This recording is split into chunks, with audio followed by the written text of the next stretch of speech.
Kamu baru masuk sekolah di tahap pertama, dan kamu belum terlalu mengenal lingkungan barumu. Tapi tidak usah khawatir untuk hal tersebut, kamu hanya perlu melengkapi pengalaman belajarmu dalam layanan orientasi dari bimbingan konseling.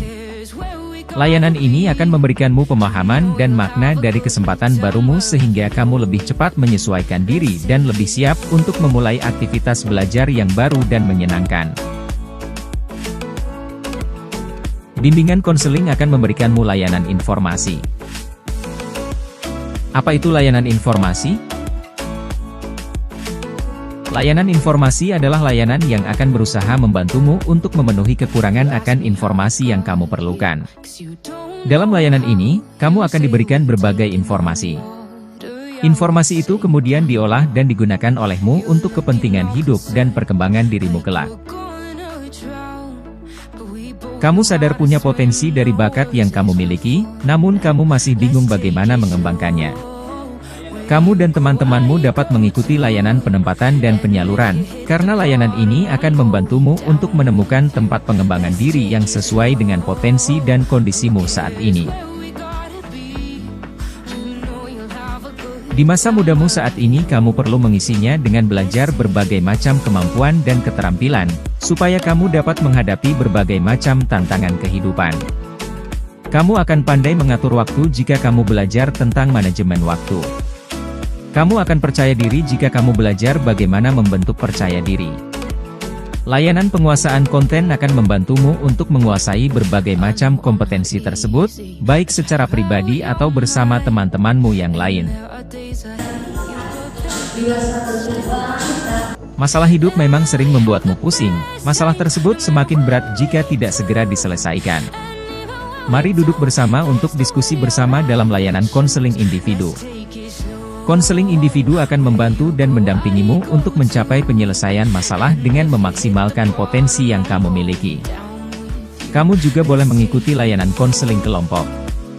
Konseling kelompok akan dilakukan bersama teman-temanmu yang juga mempunyai masalah. Di sini kamu tidak akan pernah merasa sendiri, karena kamu akan belajar dan diskusi bersama bagaimana menghadapi masalah dengan bijak. Kemudian bimbingan konseling juga menyiapkan layanan bimbingan kelompok. Layanan ini akan mengaktifkan dinamika kelompok untuk membahas berbagai hal yang berguna bagi pengembangan diri secara kelompok.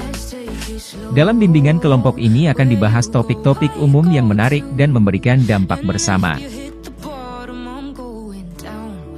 Jika kamu menyukai diskusi, alangkah baiknya kamu mengikuti layanan konsultasi.